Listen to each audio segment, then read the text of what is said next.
Hello guys, the depth queen स्वागत करती है अपने डार्क डेप्थ वर्ल्ड में। और आज मैं जिस मूवी के बारे में बात करने वाली हूँ, ये मूवी जब रिलीज़ हुई थी ना, तब लोगों ने इसको बिल्कुल इग्नोर कर दिया था। लेकिन आज की तारीख में ये एक कल्ट रोमांटिक मूवी के नाम से मशहूर है। आप कह सकते हैं कि अभी कुछ महीने पहले ही इस फिल्म को दोबारा से थिएटर में रिलीज़ किया गया, इतने सालों के बाद। क्योंकि ये फिल्म आई थी सन 2001 में, और जब ये फिल्म रिलीज़ हुई थी तो कोई ख़ासा तवज्जो इस फिल्म ने नहीं कमाया था। लेकिन टीवी पर बार बार इस फिल्म को दिखा कर ये फिल्म इतनी ज़्यादा लोकप्रिय हो गई कि आज इसे कल्ट रोमांटिक मूवी के नाम से जो है जाना जाता है। यकीनन इस जो मूवी के जो सॉन्ग्स थे वो तब भी बहुत बड़े हिट हुए थे, चार्ट बस्टर्स रहे थे, हर रेडियो स्टेशन पे बजा करते थे। इसकी जो ऑडियो कैसेट्स हैं वो बहुत बिका करती थी।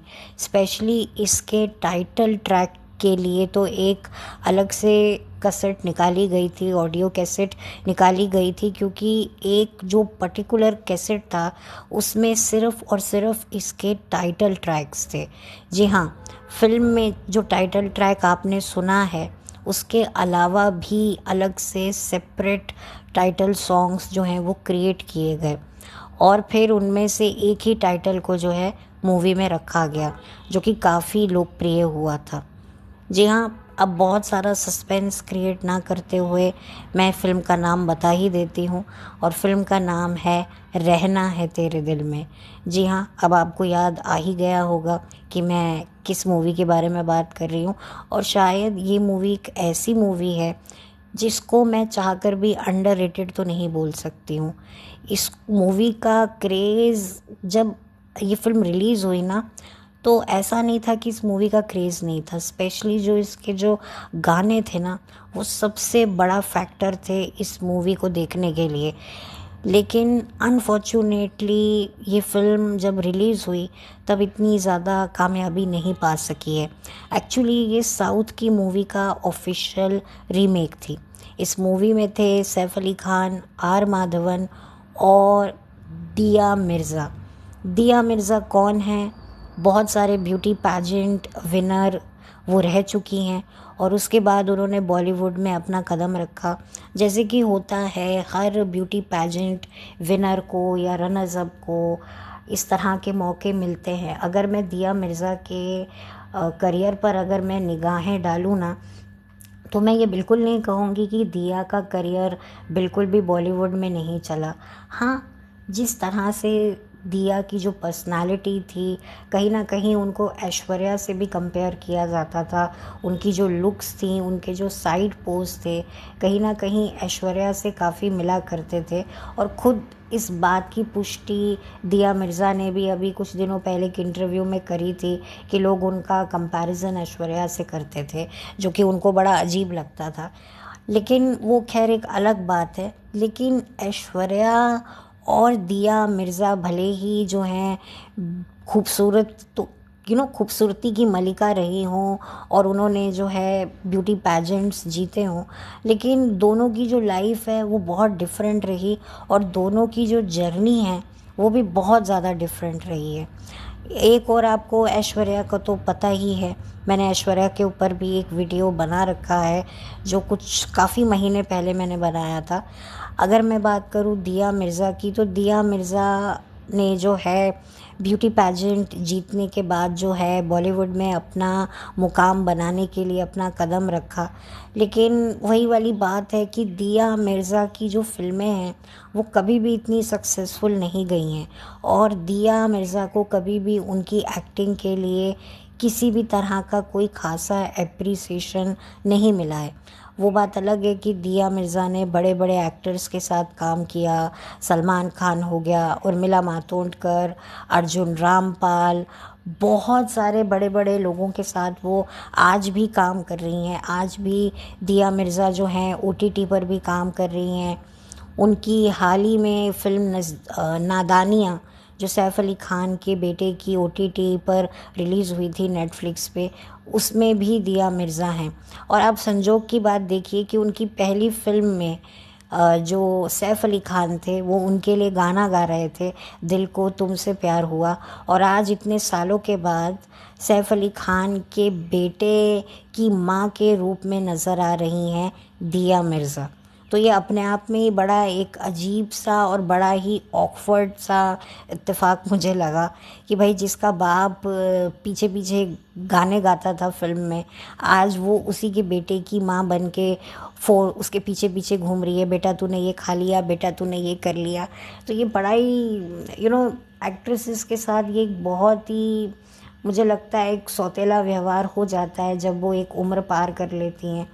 एक्टर्स के साथ ऐसा नहीं होता है, लेकिन फीमेल्स जब एक पर्टिकुलर एज में आ जाती हैं, नो मैटर वो अच्छी दिखती हों, कितनी भी अच्छी दिखती हों, कितनी भी स्लिम क्यों ना दिखती हों, बट उनको फिर इस तरह के ही रोल मिलने लग जाते हैं, जैसे कि अब दिया मिर्ज़ा को मिलने लगे हैं। हालांकि दिया मिर्ज़ा काफ़ी वेल मेंटेन है, लेकिन वो वेल मेंटेननेस से उनको लीड रोल नहीं मिल रहे हैं, जहाँ पर एक वक्त में बड़े बड़े बैनर्स के साथ में दिया मिर्ज़ा काम कर रही थी। तो दिया मिर्ज़ा की अगर मैं पर्सनल लाइफ की बात करूं तो जब वो बहुत छोटी थी तभी उनके माता पिता का डिवोर्स हो गया और उनकी मदर ने आगे जाके शादी की। जो ये मिर्ज़ा जो सरनेम है ये उनके स्टेप फादर का है।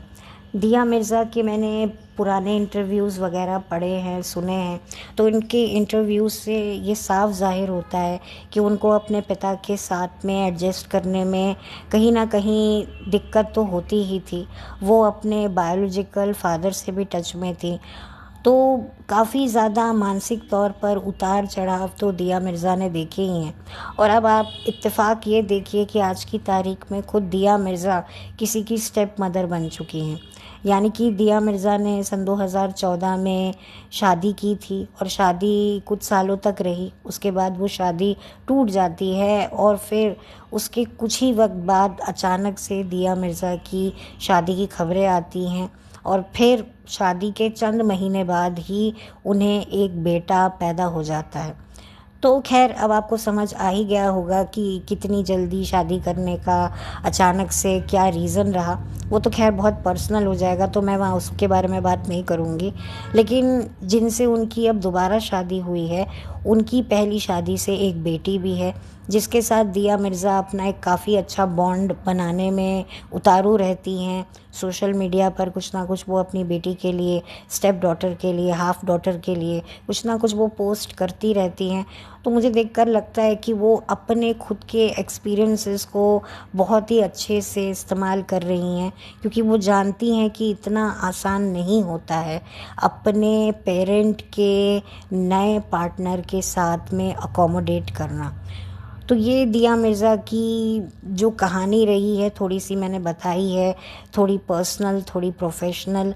अगर मैं प्रोफेशनल की बात करूँ तो दिया मिर्ज़ा को वो मुकाम नहीं मिला जो शायद उसे मिल सकता था, और शायद मुझे लगता है दिया मिर्ज़ा ने भी इस तरह के रोल नहीं किए हैं अपनी यंग डेज़ में। वो बात अलग है कि अब दिया मिर्ज़ा की मुझे एक्टिंग में थोड़ी इम्प्रूवमेंट लगती है, काफ़ी इम्प्रूवमेंट लगती है। अब वो काम कर रही हैं और अभी भी अच्छी बात ये है कि वो कुछ ना कुछ कर रही हैं। वो बॉलीवुड से गायब नहीं हुई हैं कि चलो भाई अब मैंने दोबारा घर बसा लिया है तो अब क्या करना है मुझे, नहीं, वो अभी भी काम कर रही हैं, जो कि मुझे बहुत अच्छी बात लगती है।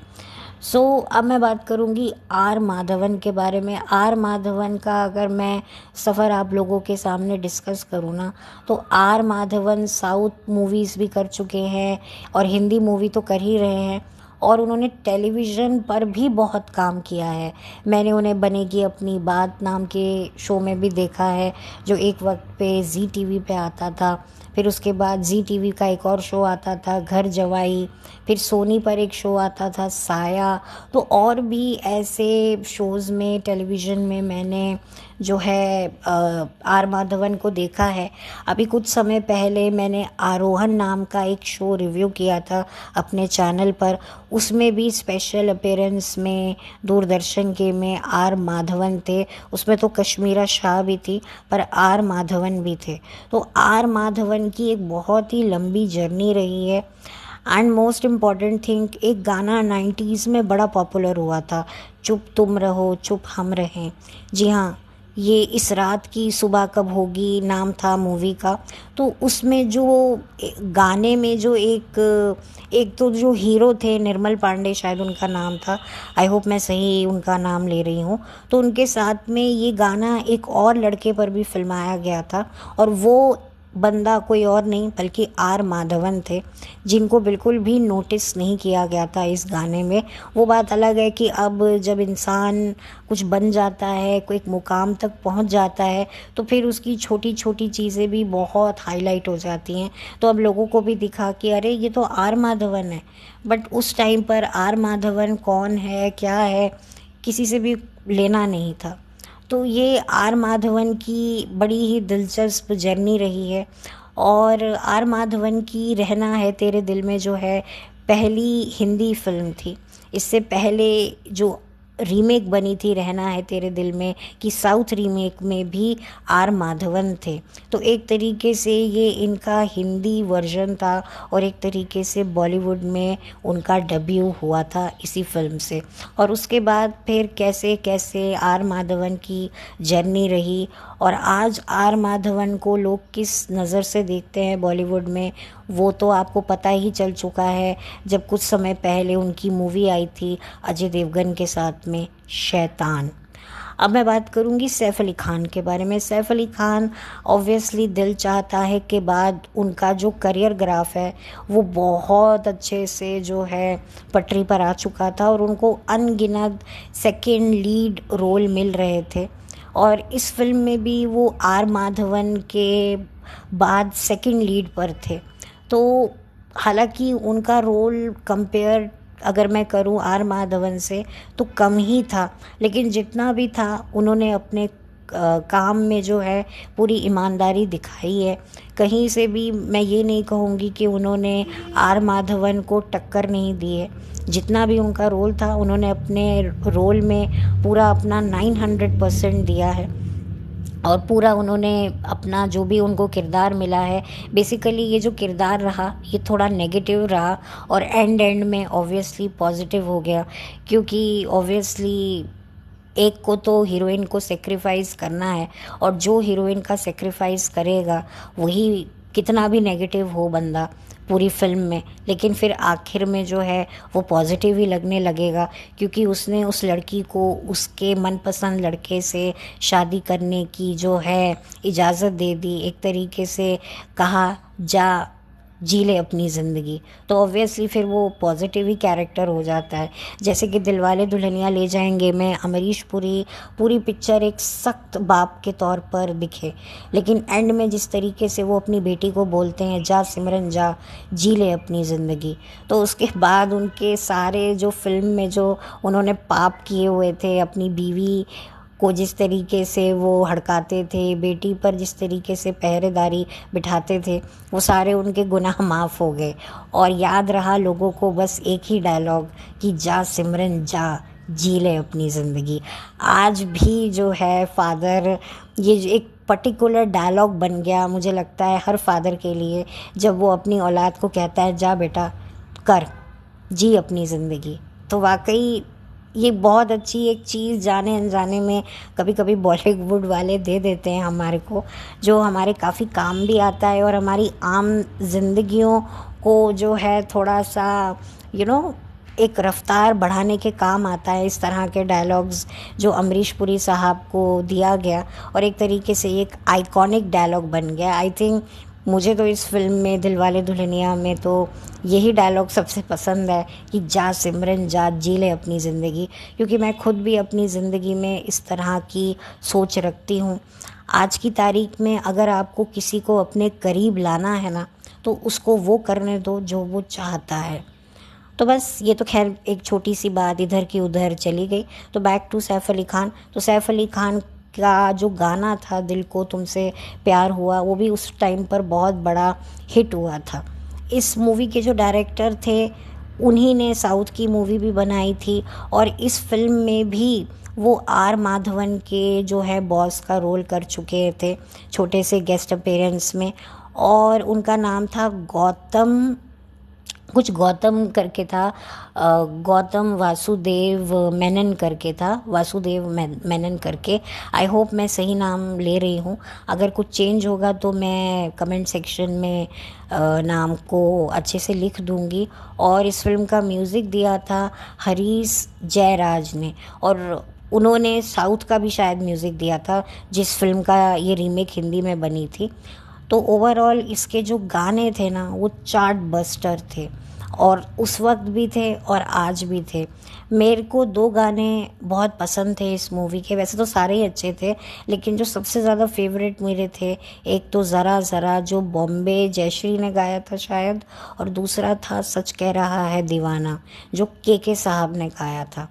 ये सच कह रहा है दीवाना तो मैं आज भी सुनती हूँ। मैं उस वक्त भी इस गाने को बहुत ही दिल से सुनती थी और आज भी सुनती हूँ। आज भी ये मेरी प्लेलिस्ट में ये गाना है, और आज भी मुझे उतनी ही शिद्दत से ये गाना पसंद है जितनी शिद्दत से उस वक्त मुझे पसंद था जब ये फ़िल्म रिलीज़ हुई थी। अगर मैं ज़रा ज़रा गाने की बात करूँ ना, तो ये गाना पूरे तरीके से दिया मिर्ज़ा के लिए ही बनाया गया था, कंपोज़ किया गया था, पिक्चराइज़ किया गया था। क्योंकि जब इस तरह के सोलो गाने किसी एक्ट्रेस या एक्टर को मिलते हैं ना, तो थोड़ा सा उनको लैमलाइट मिलता है। और इसमें हालांकि आर माधवन भी हैं, बट आर माधवन से ज़्यादा ये जो गाना है ना, ये दिया मिर्ज़ा पे फिल्माया गया है। ये एक तरीके से बहुत ही सेंशुअस गाना था उस ज़माने के हिसाब से। और इसके जो वर्डिंग्स थे ना, मतलब हम लोग यही सोचते थे कि अंताक्षरी अगर हम खेलें और ये ज़ पर अगर शब्द आएगा तो हम ये गाना तो गा ही नहीं पाएंगे, क्योंकि इसके जो वर्डिंग्स थे ना वो उस टाइम पर बड़े ही अजीब लगते थे गाने में। अगर आपने ये गाना सुना होगा तो हम लोग नहीं गा सकते थे, आज भी नहीं गा सकते, क्योंकि पहले हम सब लोग जो थे गाने बड़े ध्यान से सुनते थे, एक तरीके से याद करते थे कि भाई जब अंताक्षरी खेलेंगे ना तो ये गाना गाएंगे। क्योंकि पहले अंताक्षरी एक बहुत ही ज़्यादा फेवरेट गेम होता था। आज की जनरेशन को तो अंताक्षरी क्या है पता नहीं है, लेकिन हमें तो पता होता था क से गाना है, ग से कौन सा गाना है, हम लोग याद कर लेते थे, अच्छा ये गाना इससे शुरू होता है, अच्छा। और आज भी मैं आपको कहती हूँ कि आज भी अगर कोई मुझे चैलेंज करेगा कि चलो अंताक्षरी खेल के बताओ, तो मैं पीछे तो नहीं हटूँगी, मैं डेफिनेटली ये गेम खेलूँगी, क्योंकि ये one of the most loved family game है, जो शायद मुझे लगता है हर फैमिली मेम्बर इसे खेलता था अपने खाली वक्त में। जैसे कि घर में आपके गेस्ट आए हुए हों या आप किसी के घर गए हों, बड़ा मज़ा आता था इसे खेलते हुए। दो टीम्स बन जाती थी, तो बड़ा मज़ा आता था। और कोई अगर किसी अक्षर पर अटक जाता था तो टिक टिक 1 टिक टिक 2 जल्दी करो जल्दी करो, तो ये बड़ा ही इंटरेस्टिंग लगता था। और स्पेसिफिकली कोई एक सदस्य तो फेमस होता था कि भाई ये शब्द पर तो यही गाना, यही पर्टिकुलर गाना ये गाएगा, अगर ये श आया है इसी बंदे के पास आया है तो ये तो यही गाना गाएगा। तो इससे भी आपको पॉपुलैरिटी मिल जाती थी। तो चाहे पुराने गाने हों चाहे नए गाने हों, बहुत ही मज़ा आता था। और मैंने तो ये गेम बहुत खेला है और बहुत इन्जॉय किया है।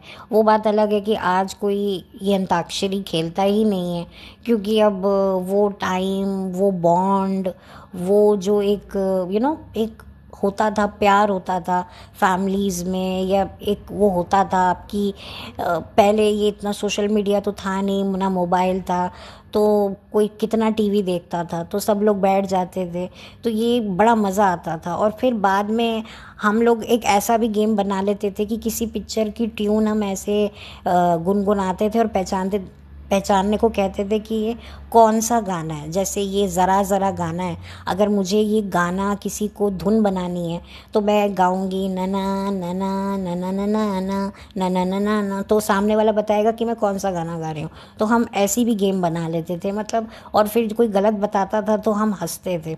तो वो जो हंसी होती थी ना, वो इतनी आज की तारीख में वो हंसी इतनी याद आती है ना, वो जो हम खिलखिला के हंसते थे, बेखौफ होके हंसते थे, बेपरवाह होकर हंसते थे, बेफिक्रे होकर हंसते थे ना, वैसी हंसी अब हमें नहीं लगता कि कभी हमें अपने अंदर से निकलने को दिखेगी, या कभी हम वैसी हंसी हंस पाएंगे। आज भी हम भले ही हंसते हैं, लेकिन हमारी हंसी में ना वो दुख है। वो कौन सा दुख है ना, वही हमें नहीं समझ में आता। क्या हमने ऐसा पा लिया है उसका दुख है, और क्या नहीं पाया है उसका दुख है, या क्या आगे पाएंगे उसका दुख है, या क्या आगे भविष्य में खोएंगे उसका दुख है। किसका दुख है? या ये खुशी का दुख है कि हमने जो है जो सोचा था वो पा लिया, तो उसकी खुशी का दुख है। मतलब समझ में ही नहीं आता है। तो खैर ये तो मेरा रिंकी रोना चलता ही रहेगा। तो खैर बैक टू द फिल्म। और ये फिल्म जो है यूट्यूब पर अवेलेबल अगर होगी तो मैं इसका लिंक डिस्क्रिप्शन बॉक्स में डाल दूँगी। हालांकि मैं ये नहीं कहूँगी कि आप इस फिल्म को फैमिली के साथ बिल्कुल नहीं देख सकते हैं, बट ना देखें तो ज़्यादा बेहतर होगा, क्योंकि ऑफ कोर्स लव स्टोरी को फैमिली के साथ तो आप नहीं देख सकते हैं। और डेफिनेटली इसके गाने तो माइंड ब्लोइंग थे। और स्पेसिफिकली ना इसकी एक अलग से एक कैसेट आती थी। इसका जो कवर होता था ना कैसेट का, ऑडियो कैसेट का, बड़ा मोटा होता था, क्योंकि उसके अंदर दो दो कैसेटें डली होती थी। एक कैसेट में तो पूरे फिल्म के गाने होते थे, और दूसरी कैसेट में सिर्फ और सिर्फ टाइटल सॉन्ग्स होते थे। शायद कुछ 6 गाने थे टाइटल ट्रैक, अगर मैं गलत नहीं हूँ तो बड़ा अच्छे से इसका प्रमोशन किया गया था वाशु भगनानी साहब ने। वाशु भगनानी साहब के बेटे जैकी भगनानी भी इस फिल्म में एक छोटे से सीन में हैं। वाशु भगनानी जी भी 90s के एक बड़े मशहूर प्रोड्यूसर रह चुके हैं। वो बात अलग है कि आज की तारीख में उनकी फिल्में चल नहीं रही हैं, और उनके बेटे जैकी भगनानी ने जो है कुछ वक्त पहले रकुल प्रीत से शादी करी है। तो खैर ये छोटा सा एक मैंने परिचय दे दिया वाशु भगनानी साहब का भी। और काफ़ी उम्मीदें थी इस फिल्म से उस वक्त जब ये रिलीज़ हुई थी, पर इतनी खासी कोई वो हुई नहीं। लेकिन वो बात अलग है कि इस फिल्म को पब्लिक ने जब टीवी पे देखा, और इतना देखा कि भाई जो है अब इसको दोबारा से जो है सिनेमा घर में रिलीज़ किया गया, क्योंकि ऑफ कोर्स बॉलीवुड में तो अब कुछ बचा ही नहीं है। तो जब इंसान के पास भविष्य में कुछ करने लायक नहीं होता, कुछ दिखाने लायक नहीं होता, कुछ सोचने लायक नहीं होता, तो वो फिर अतीत के पन्ने पलटता है। तो यहाँ पे बॉलीवुड के पास अभी कोई अच्छा प्रोजेक्ट नहीं है, कोई अच्छी ढंग की फिल्म नहीं है, तो वो दोबारा से सिनेमा घरों में पब्लिक को लाने के लिए कल्ट क्लासिक मूवीज़ को रिलीज़ कर रहे हैं कि चलो जो फिल्में उस वक्त नहीं चली थी उनको रिलीज़ किया जाए। और इस फिल्म की तो कहीं ना कहीं क्रेज़ था, क्योंकि जब से सोशल मीडिया आया है तो थोड़ी सी लोगों में थोड़ी अलग तरह की अवेयरनेस आई है। ख़ास तौर पे 2020 के बाद तो लोगों को समझ में आया है, लोगों को एक्चुअल समझ में आया है पत्थर और हीरे में डिफरेंस देखना। तो यही वजह है कि अब जो हमारे ज़माने के जो लोग हैं वो शायद अपने बच्चों को वो एरा की फ़िल्में दिखाना चाहते होंगे जो शायद उन्होंने अपने कॉलेज डेज़ में देखी होंगी या देखनी चाहिए होंगी। तो शायद इसी सोच को मद्देनज़र रखते हुए जो है अब सिनेमा घर वाले ये तिकड़मबाजी करते हैं कि पुरानी फ़िल्मों को रिलीज़ करते हैं कि भाई उस ज़माने के जो बच्चे थे जो खुद कॉलेज बंक करके आया करते थे, अब वो अपने बच्चों को भी लेकर आएंगे। तो एक इमोशनल कनेक्शन भी होता है, और थोड़ा सा बहुत दिमाग लगा रहे हैं ये सिनेमा घर वाले, क्योंकि बेचारे उनको भी तो कमाना है। तो खैर, और इस फिल्म के लिए कुछ मैं ज़्यादा कहूँगी नहीं। इसकी कहानी तो आपको पता ही है कि भाई एक लड़के को लड़की से प्यार हो जाता है, लव एट फर्स्ट साइट, और उसको पाने के लिए वो उसके मंगेतर का परिचय धर के आ जाता है, और उसकी जो जिस लड़की से वो प्यार करता है वो लड़की उसको अपना मंगेतर समझ लेती है। लेकिन जब वो सच्चाई से परिचित होती है कि भाई ये तो मेरा मंगेतर नहीं था, ये तो कोई और था, क्योंकि वो अपने मंगेतर से मिली नहीं होती है, तो उसके बावजूद भी वो उसी से प्यार कर बैठती है, ये जानते हुए भी कि ये बंदा मुझसे हर लिहाज में ऑपोजिट है, इसकी पर्सनालिटी, इसका सब कुछ। बट वही वाली बात है कि कहते हैं ना, वो कहते हैं ना, प्यार अंधा होता है। लेकिन एक किसी ने बड़ी अच्छी बात कही थी कि love is not blind, love sees but doesn't mind. तो बस वही वाली बात करके जो है, दिया मिर्ज़ा जो हैं वो आर माधवन का हाथ थाम लेती हैं, और बेचारे सैफ अली खान जो कॉलेज डेज से आर माधवन से कट्टर दुश्मनी कर रहे होते हैं, उनकी हर एक चीज़ को हथियाना चाह रहे होते हैं, एट लास्ट प्यार के मामले में वो हार अपनी खुद ही स्वीकार लेते हैं, और जो है दिया मिर्ज़ा का हाथ वो आर माधवन के हाथ में सौंप देते हैं। इधर आर माधवन के जो एक दोस्त की भूमिका निभाई थी व्रजेश हिरजी ने, व्रजेश हिरजी भी बॉलीवुड में अपनी एक अलग पहचान बना चुके हैं, टेलीविज़न में, थिएटर में। अगर मैं बात करूं कहो ना प्यार है मूवी की, तो कहो ना प्यार मूवी में जो ऋतिक रोशन के जो फ्रेंड बनते हैं टोनी, वही इस फिल्म में आर माधवन के भी फ्रेंड बने थे। इनकी बहन भी टेलीविज़न और फिल्म्स में आती हैं। एक माही वे नाम का सोनी पर एक शो आता था, उसमें जो एक हैवी जो लीड रोल प्ले करने वाली वो इन्हीं की बहन है। और मैं बात कर रही थी दिया मिर्ज़ा के बारे में, तो दिया मिर्ज़ा को जब ये जो फिल्म है, ये जो गाना मिला था ज़रा ज़रा, वो एक इस कारण से भी दिया गया होगा कि लोगों को थोड़ा सा दिया मिर्ज़ा को और भी अच्छे से देखने का मौका मिले, क्योंकि एक सोलो गाने का एक अपना ही इम्पैक्ट होता है। आप लोगों को याद होगा कहो ना प्यार है में, कहो ना प्यार है की रिलीज़ के बाद ना अमीषा पटेल ने राकेश रोशन से रिक्वेस्ट करके अपना जो सोलो गाना जो फिल्म की रिलीज़ से पहले एडिट हो गया था, उसको दोबारा से ऐड कराया कि भाई मेरी भी ये पहली फिल्म है, मुझे भी सोलो गाना मिलेगा, मैं उसमें परफॉर्म करूँगी, डांस करूँगी, एक्ट करूँगी, तो वो मेरे करियर के लिए अच्छा होगा।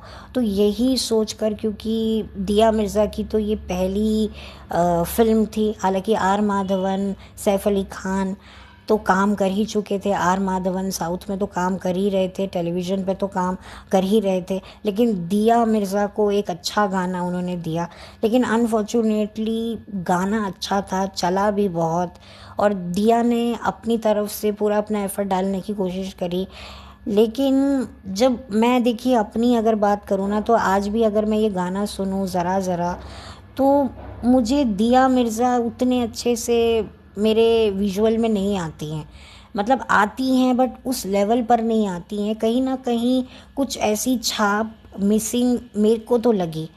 और यही वजह है कि दिया मिर्ज़ा को अपने करियर में, अपनी यंग एज में जहाँ पर उनको एक अच्छे रोल मिल सकते थे, वो इतने मिले नहीं, और अगर कोई मिले भी तो वो फिल्म नहीं चली। जैसे कि उर्मिला के साथ उसकी एक तहज़ीब फिल्म आई थी दिया मिर्ज़ा की, जिसमें दिया मिर्ज़ा एक मेंटली चैलेंज लड़की का किरदार निभा रही थी, लेकिन वो फिल्म चली नहीं। तो जाहिर सी बात है, फिर जब फिल्म नहीं चली तो दिया मिर्ज़ा का भी काम नहीं दिखा। हालांकि उर्मिला, अर्जुन रामपाल, शबाना आज़मी उस फिल्म का हिस्सा थे, AR रहमान ने म्यूज़िक दिया था। लेकिन वही वाली बात है कि कभी कभी क्या होता है कि आपकी जो डेस्टिनी है वो आपका साथ नहीं दे पाती है। तो एक ये भी कारण रहा।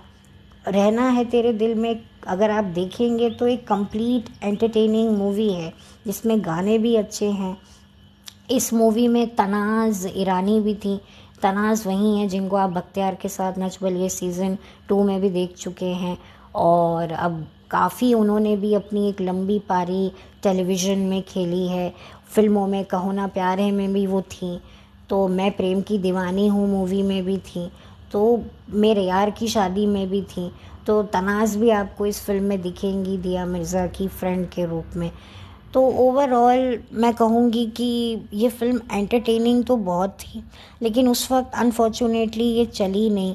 और दिया मिर्ज़ा को थोड़ा सा डेफिनेटली एक्टिंग में कहूँगी करने में थोड़ी तकलीफ़ तो हो रही थी। वो बात अलग है कि आज की तारीख में दिया मिर्ज़ा अब अपने काम को करना सीख गई हैं, जो कि बहुत अच्छी बात है, लेकिन अनफॉर्चुनेटली अब वक्त अब वैसा उनको मिलेगा नहीं। एंड ऑफ कोर्स उनकी एज बहुत बड़ा एक इशू बन चुका है कि अब वापस से हम लोग उस दौर में नहीं जा सकते। कभी कभी ऐसा होता है कि जब एक उम्र के बाद ही हमारे अंदर निखार आता है, हमें हमारा काम समझ में आता है, करते करते ही हम लोग सीखते हैं। लेकिन जब हम सीखते हैं सब कुछ हमें आ जाता है, लेकिन वो वक्त हाथ से चला जाता है, वो ज़माना चला जाता है, और जब ज़माना चला गया तो वो फसाना भी चला गया, और वो उसका बड़ा ही दुख होता है। और यही वजह है कि आज दिया मिर्ज़ा अपने ही हीरो के बेटे की माँ का रोल कर रही है। तो मुझे थोड़ा सा बुरा लगा दिया मिर्ज़ा के लिए। कहाँ दिया मिर्ज़ा के पीछे दो दो लड़के पागल थे, सैफ अली खान और आर माधवन, और यहाँ वो बेचारी जो है वो एक माँ के रूप में है। अच्छा, उनके साथ जुगल हंसराज की जोड़ी बनाई गई। जुगल हंसराज भी एक चाइल्ड आर्टिस्ट रह चुके हैं, लकड़ी की काटी काटी पे घोड़ा, और उनका भी करियर जो है वैसा टेक ऑफ नहीं कर पाया जैसा कि बचपन में किया था। तो अब वो भी बेचारे फादर बन चुके हैं। हालांकि मोहब्बतें फ़िल्म में भी वो काम कर चुके हैं, लेकिन वही बात है कि मोहब्बतें फ़िल्म से उनको वो मोहब्बतें नहीं मिली, और वो भी बेचारे कैरेक्टर रोल में आ गए। लेकिन अब मैं क्या बोल सकती हूँ, खैर आप लोग ही डिसाइड कीजिए। हालांकि ये भी हीरो है, बट ये जुगल हंसराज का तो करियर कभी भी चला ही नहीं। इसीलिए वही वाली बात है कि वो हीरो बन के आए भी तो भी नहीं चले, और फिर एट लास्ट फिर वो डायरेक्टर भी बने। उन्होंने शायद फिल्म भी एक डायरेक्ट की थी, आई थिंक उदय चोपड़ा और प्रियंका चोपड़ा के साथ में, अगर मैं गलत नहीं हूँ तो। बट वही बात है कि फ़िल्म भी नहीं चली। तो अब खैर काफ़ी समय बाद जुगल हंसराज को देखा, बाल वाल सफ़ेद हो गए उनके, तो बड़ा बुरा लगता है यार। इसको तो हम मोहब्बतें फ़िल्म में देखते थे, लेकिन अब बेचारा वो भी हो गया है, तो बुरा लगा मुझे दिया मिर्ज़ा और जुगल हंसराज के लिए। बट खैर ठीक है, दिस इज़ लाइफ। ये लोग जब एक्सेप्ट कर चुके हैं तो फिर हमें भी तो एक्सेप्ट करना ही पड़ेगा। बट वही बात है कि एक वो भी टाइम था और एक आज का भी टाइम है। तो खैर आपको कैसा लगा मेरा रिव्यू, और बताइएगा। चलती हूँ, लौट कर मिलती हूँ। Have a blessed day. अगर कोई इन्फॉर्मेशन छूट गई हो तो तहे दिल से माफ़ी, और जल्दी मिलूँगी।